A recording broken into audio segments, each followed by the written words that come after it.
श्री वीरेंद्र सिंह उत्तर संलग्न है। अध्यक्ष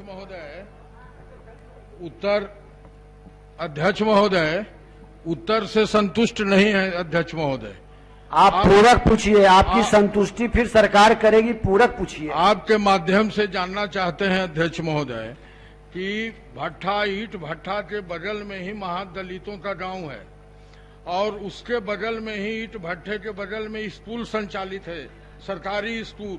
बच्चे को स्कूल जाने में प्रदूषण से ग्रसित होते हैं और महादलित लोग भी प्रदूषण से ग्रसित होते हैं। क्या सरकार फिर से जांच कराना चाहती है और नहीं तो क्यों? माननीय मंत्री।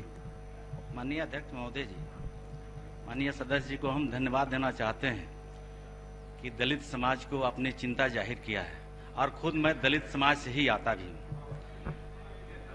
उत्तर अस्वीकारात्मक है। गया जिला अंतर्गत वजीरगंज प्रखंड के राधा ईंट भट्ठा प्रोप्राइटर श्री दिलीप कुमार, पिता देवकीनंद प्रसाद। पर उत्तर तो मिल गया, पढ़ लिए हैं, पूरा का जवाब दे दीजिए। तो उत्तर से आप संतुष्ट है? नहीं, अगर संतुष्ट होते हैं तो जिला पदाधिकारी का रिपोर्ट लगा हुआ है, फिर दोबारा हम जांच करके। ठीक है, जांच पढ़ लीजिए जो लगा हुआ रिपोर्ट है आप इनसे। श्री मनोज कुमार यादव।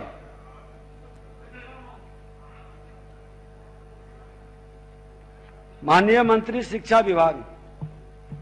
महोदय, प्रश्नगत विद्यालय में 4 दीवारी निर्माण का कार्य मनरेगा से कराने हेतु जिला शिक्षा पदाधिकारी एवं उप विकास आयुक्त पूर्वी चंपारण मोतिहारी को संसूचित किया गया है।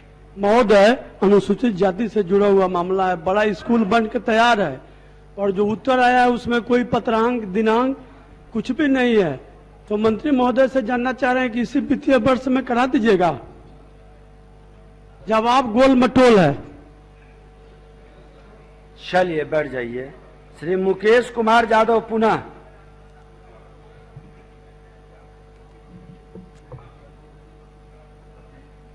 शिक्षा माननीय मंत्री शिक्षा उत्तर संलग्न है, पूरक पूछ लीजिए। इसमें माननीय मंत्री जी के द्वारा बतलाया गया है 22/2/2021 को आहूत बैठक के द्वारा शिक्षा बोर्ड को निर्देशित किया गया है जब विज्ञापन निकालकर शिक्षकों का भुगतान किया जाए, लेकिन डेट निर्धारित नहीं है। महोदय, मैं शिक्षा मंत्री से जानना चाहता हूं कि मदरसा विज्ञान शिक्षकों को कब तक भुगतान किया जाएगा? माननीय मंत्री शिक्षा विभाग। महोदय, हमने तो उत्तर में बताया है कि इन विज्ञान शिक्षकों की नियुक्ति एवं इनका भुगतान केंद्र सरकार की एक विशेष योजना जिसे SPQEM scheme for providing quality education in madrasa, इस एक विशेष योजना के तहत इनकी नियुक्ति हुई थी और इनका भुगतान किया जाता है। बीच में ये रुक गया था और हमने अपने उत्तर में बताया है कि अभी 22 फरवरी को इसके संबंध में हम ही लोगों के अनुरोध पर एक विशेष बैठक हुई थी जिसमें इस योजना का फिर क्लियरेंस दिया गया है, राशि भेजे जाने की सूचना दी गई है और अब इनका भुगतान शुरू हो जाएगा। डॉक्टर रामानंद यादव, पूरक पूछिए, उत्तर संलग्न है। माइक पर बोलिए ना।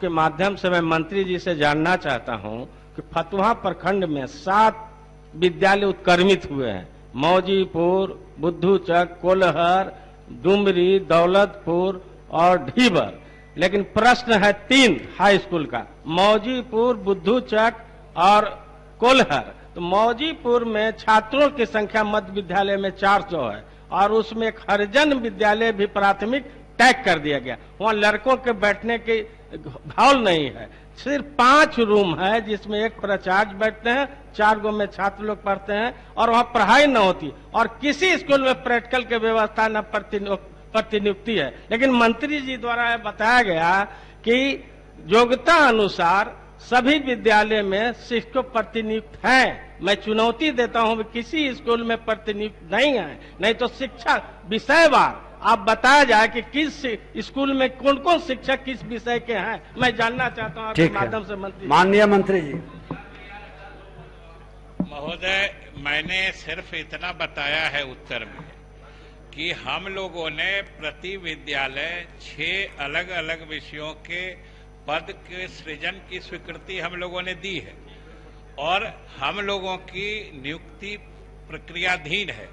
अभी आपने सभी माननीय सदस्यों ने समाचार पत्रों के माध्यम से जाना होगा कि एसटीईटी जो 2019 का था, जिसके रिजल्ट प्रकाशन पर माननीय उच्च न्यायालय से स्थगन का आदेश था, उसको सरकार के विशेष अनुरोध पर इजाजत मिल गई है और हम लोग लगभग 30,000 से अधिक शिक्षकों की नियुक्ति तत्काल करने जा रहे हैं।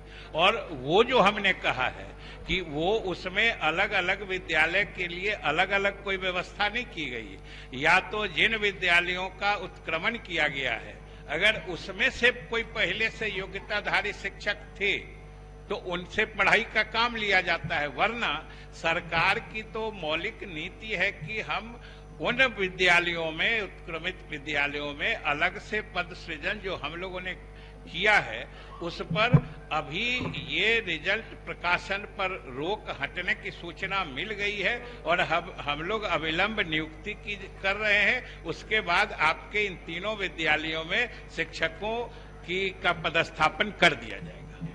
अध्यक्ष महोदय, मैं आपके माध्यम से जानना चाहता हूं कि मंत्री जी के उत्तर में है कि जिन उत्क्रमित हाई स्कूल में हम प्रतिनियुक्ति पर विषय वार योग्यता अनुसार कर दिए, उसके बारे में मैं जानना चाहता हूं। और जिन विद्यालय के जमीन उपलब्ध है और बनाया नहीं गया, उसमें मंत्री जी जवाब दें। उत्तर तो स्पष्ट उन्होंने कर ही दिए हैं। अध्यक्ष महोदय, उत्तर कहाँ स्पष्ट है? इसमें उत्तर में लिखा हुआ है कि वैकल्पिक व्यवस्था मैं कर दिया हूं, उत्क्रमित जितना भी हाई स्कूल है उसमें शिक्षक पढ़ा रहे हैं। कहीं शिक्षक पढ़ा रहे हैं न प्रैक्टिकल, सब ट्यूशन पढ़ करके परीक्षा देते हैं। इनका जवाब में है, जवाब दे के लिए या नीचे वो सृजन वाला लग नीचे वैकल्पिक व्यवस्था के लिए मंत्री जी कहे, उस पर जवाब दे। कब तक बहाल कर दी जाएगी? बता ही दिए। महोदय, न्यायालय का स्थगन आदेश था, हमने बताया है कि सरकार के विशेष प्रयास से स्थगन आदेश हटा दिया गया है। अब रिजल्ट प्रकाशित करके शीघ्र से शीघ्र नियुक्ति कर दी जाएगी।